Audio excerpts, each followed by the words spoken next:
साथियों, आप सबने देखा और आज के ऐतिहासिक दिन के गवाही बने।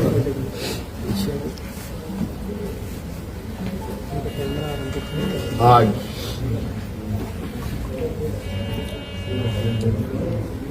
भव्य शपथ ग्रहण के बाद नई सरकार गठन के मार्ग प्रशस्त हुए हैं। उसके पश्चात आज हम लोग प्रोजेक्ट भवन में आए हैं और बहुत सारे बिंदुओं के साथ पदाधिकारियों को निर्देश भी दिया गया। उनमें से कुछ महत्वपूर्ण बिंदु हमारे सामने थी, जिसका हम लोगों ने निष्पादन किया। आप सब लोगों ने देखा और आप सब लोगों को मालूम है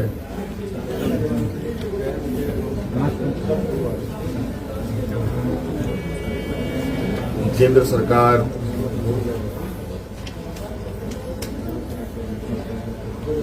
देश की रक्षा हेतु अग्निवीर जैसी कार्यक्रम को चला रही है।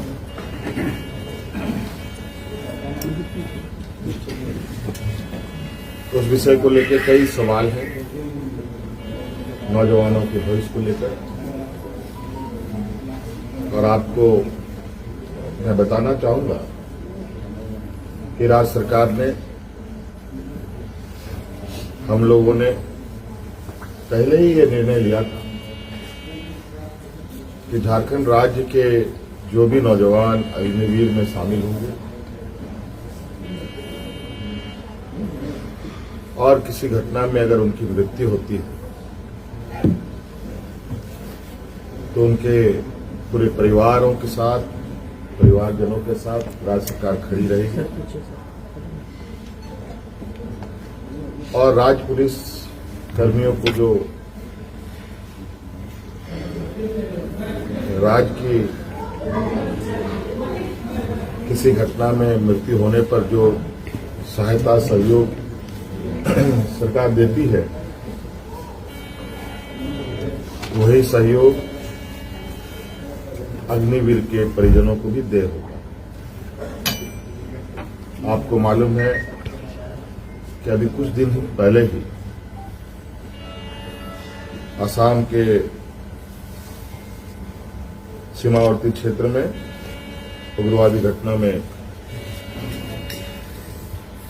21 या 22 तारीख का दिन है, जहां झारखंड का एक नौजवान चंदन क्यारी, बोकारो जिले का एक क्षेत्र है, वहां का एक नौजवान अर्जुन महतो जो वीर गति को प्राप्त हुआ, उनको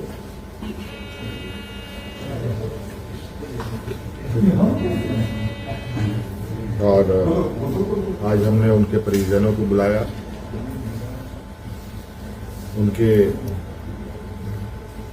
भाई को हम लोगों ने एक नियुक्ति पत्र दिया और 10 लाख रुपए अनुदान भी उन्हें उपलब्ध कराया गया और उनके भाई बलराम महतो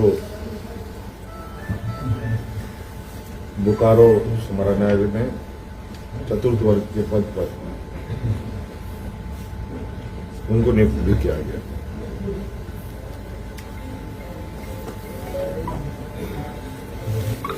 लगभग मुझे लगता है इस घटना को हुए हफ्ता दिन हुआ होगा और हमारी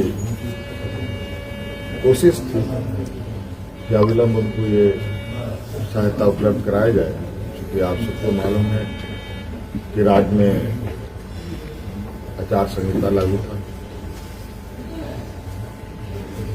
सरकार गठन की प्रक्रिया चल रही थी और सरकार गठन होने के पहला कदम हम लोगों ने उस पीड़ित परिवार के साथ खड़ा होने का अपना संकल्प पूरा किया। इसके अलावा आज सभी विधायकों को 81 विधानसभा में जो चुने गए सदस्यों को शपथ ग्रहण हेतु प्रोटेम स्पीकर के रूप में प्रोफेसर स्टीफन मरांडी जी को चुना गया और ये भी निर्णय लिया गया कि आगामी 9 से 12 तारीख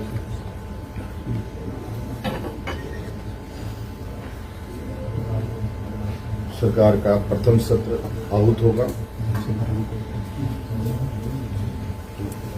और ये भी निर्देशित किया गया कि जो हमने निर्णय लिया था कि मैया सम्मान योजना के तहत दिसंबर माह से महिलाओं के खाते में 2,500 रुपये देने का, उसे भुगतान किया जाएगा प्रति माह। केंद्र सरकार में हमारा जो बकाया है 1,36,000 करोड़ रुपया,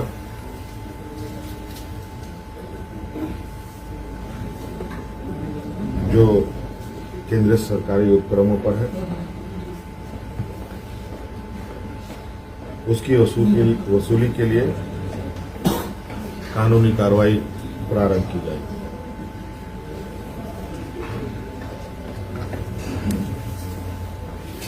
आपको पता है ये राज्य देश का सबसे पिछड़ा राज्य है। यहाँ पर सामाजिक सुरक्षा, सोशल सिक्योरिटी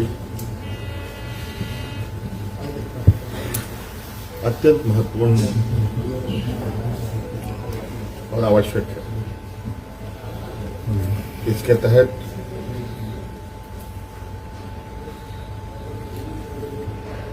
राज्य के गरीब गुरुआ लोगों को उनकी आर्थिक स्वावलंबी कैसे बने और इसको लेकर सरकार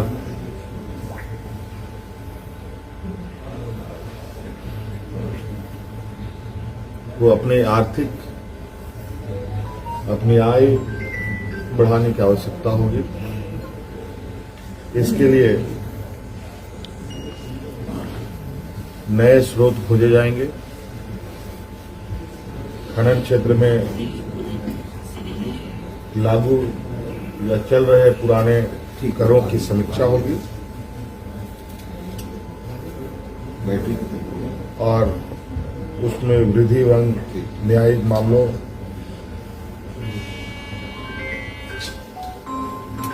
जो लंबित है उन सबको त्वरित गति से खत्म किया जाएगा।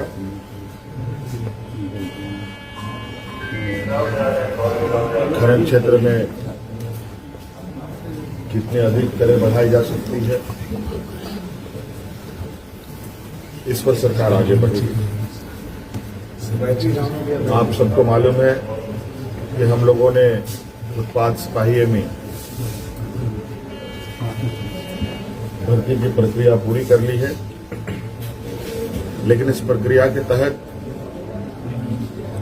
बड़े पैमाने पर नौजवानों की जाने गई हैं, जो बहुत ही दुखद घटना के रूप में हमारे सामने आया है।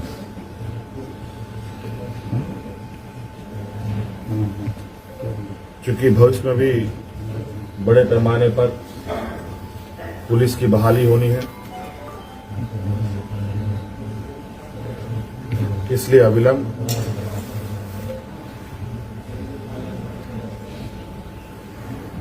पिछले हुए नियुक्ति में जो घटना घटी है उसकी समीक्षा की जाएगी।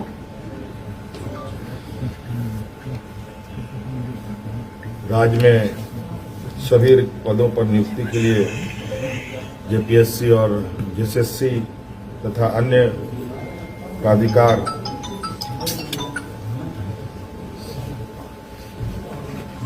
1 जनवरी 2025 के पूर्व परीक्षा कैलेंडर प्रकाशित किया जाएगा और जो लंबित रिजल्ट हैं उनको प्रकाशित किया जाएगा। साथ साथ में यह भी निर्णय लिया गया, असम में जो वहां के चाय बागान में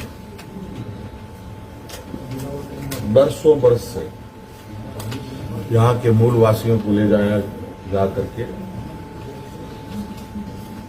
जो वहां बसे हैं, जो विशेषकर जनजातीय समूह जो झारखंड मूल के हैं,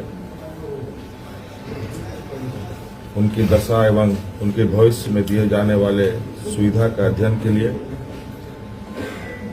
सर्वदलीय प्रतिनिधि मंडल एवं पदाधिकारियों का दल असम जाकर जमीनी स्तर पर अध्ययन करेगी और सरकार को प्रतिवेदन सौंपेगी। ये कुछ महत्वपूर्ण बिंदु आपके समक्ष हमने रखा है। बाकी चीजें और भी है जो हम समय समय पर आप सब लोगों के समक्ष अवगत कराने का काम करें।